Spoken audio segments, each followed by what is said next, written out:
This is Michael Lukes with After School, and this is the 5 Minutes with a Teen Difference Maker interview series, a collaborative effort between After School and our partner Peace First. Today we're speaking with young changemaker Brennan Lewis, founder of QueerNC and an artist and musician. Brennan, it's great to be speaking with you. How are you? I'm doing well. So happy to be a part of this conversation. Great, and happy to be speaking with you here. In 30 seconds or less, tell us about QueerNC and your passion for LGBTQ activism. So QueerNC is a statewide organization in North Carolina that works to support, engage, and empower LGBTQ youth across the state. I'm really passionate about making North Carolina a safer and more supportive place for LGBTQ youth. And the organization is focused on 13 to 20-year-olds. Once you reach the end of that range, do you still plan to work with LGBTQ youth, or will your focus change? And if so, to what? I guess the short answer is yes. I just turned 20, so I'm right at the end, and I think there's something really special about working with middle and high school students. I think young people have a very unique perspective in how they view the world and how they engage with their communities. And I love talking to folks in that age range and getting to help them kind of like realize their passions and turn that into tangible action. So I would love to keep working with young people for the rest of my life. I think that's my favorite thing that I do. And I also really think that young people are going to be catalysts for change in a lot of the areas that we see right now. So particular to my work, we're seeing a lot of pushback against transgender people in North Carolina. And I think having young people talk about their experiences in schools will really help to make things better and build a shared perspective. So I'm excited to keep doing that work. You mentioned that your work is really important, especially to that specific age group. What do you think that they need the most? What's most important to them? I think a lot of the times young people feel like their voices aren't being heard, and they feel like maybe they have a really great idea or they're dealing with problems in their schools and people just aren't listening. So I think that in terms of things that people outside of schools and older folks, what they can do to help young people, I really think that it helps for adults to come forward and ask young people for their ideas, give feedback on things that they're struggling with, and really just be that sounding board for whatever's going on in their lives. And also providing support and validating the work that they're doing. I think Peace First is doing a really great job in putting financial support behind the ideas of young people. That's something that's really amazing and has been helpful to me in everything that I've done. So to see that for other people would be fantastic. And for other people that are feeling alone in the situation, what would be your advice to them?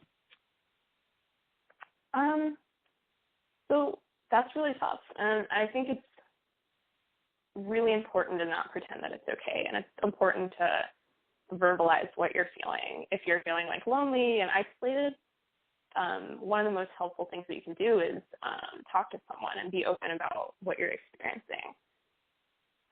So when I came out in middle school, I didn't know anybody else that was queer. But I talked to my straight friends about what I was going through, and that really helped me. And I was really open about who I was. And that actually ended up making other people in my school feel safe enough to come out. So kind of like sharing that experience and trying to make connections really was helpful for me. And I think for a lot of people, sharing your story can just be a really powerful way of building relationships and kind of breaking through that isolation. Just two last questions here. Once again, it's Mike Lukes from After School here with Brennan Lewis, founder of QueerNC. During your peacemaking video shot by Peace First, which we'll put a link in the video description, you said, "I've become so much better at everything I set out to do by just telling myself I know I can do this." How did you develop that confidence to approach an activity like starting a nonprofit organization with that attitude? Yeah, so definitely didn't start out with that kind of confidence. People say you fake it till you make it, and that is actually so real.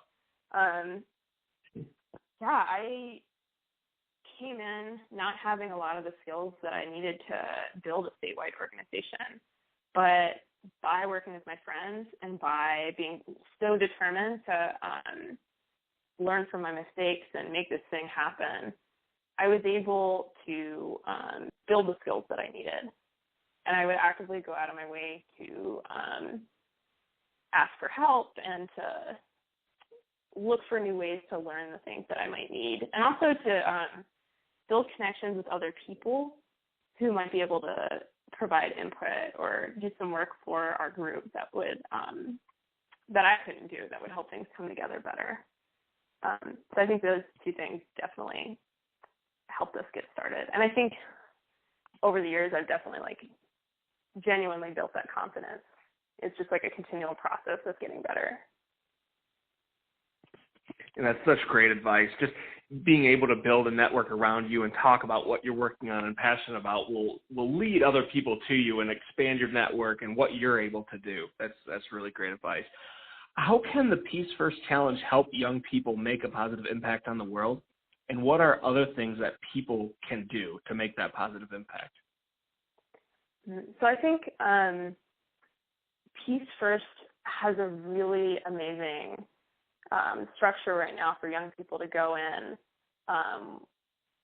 either with ideas that they already have or to think through new ideas for projects, and then follow this guide in order to think through different aspects of how to get help, how to structure whatever project they're working on, and just how to troubleshoot in a way that I think a lot of young people may not have been introduced to before. So I think that's awesome. And then they're also putting this financial support behind people and connecting them to resources.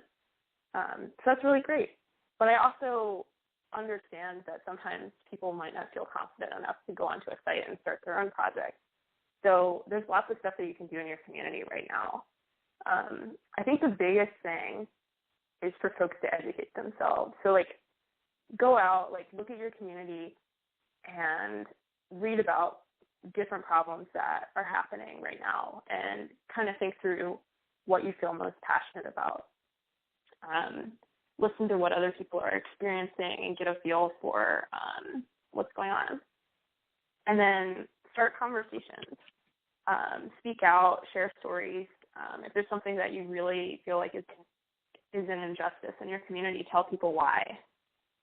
And then, especially with our political climate right now, there's a lot of opportunities for folks to show up. So that could look like going out to a protest, volunteering for a nonprofit, calling your senator, or phone banking for an organization. There's a lot of different ways that we can push for justice and for equality and for making things better. There's a range for whatever folks are comfortable with. And what's the best way for people to find out more about QueerNC? So we are in the process of launching a new website, and that'll be up at QueerNC.org in the next month.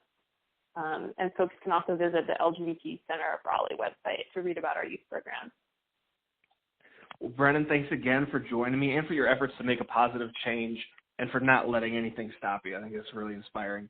To learn more about the Peace First Challenge and to get involved today, visit peacefirst.org and scroll over the challenge heading to get started. Brennan, thanks again. Thank you so much.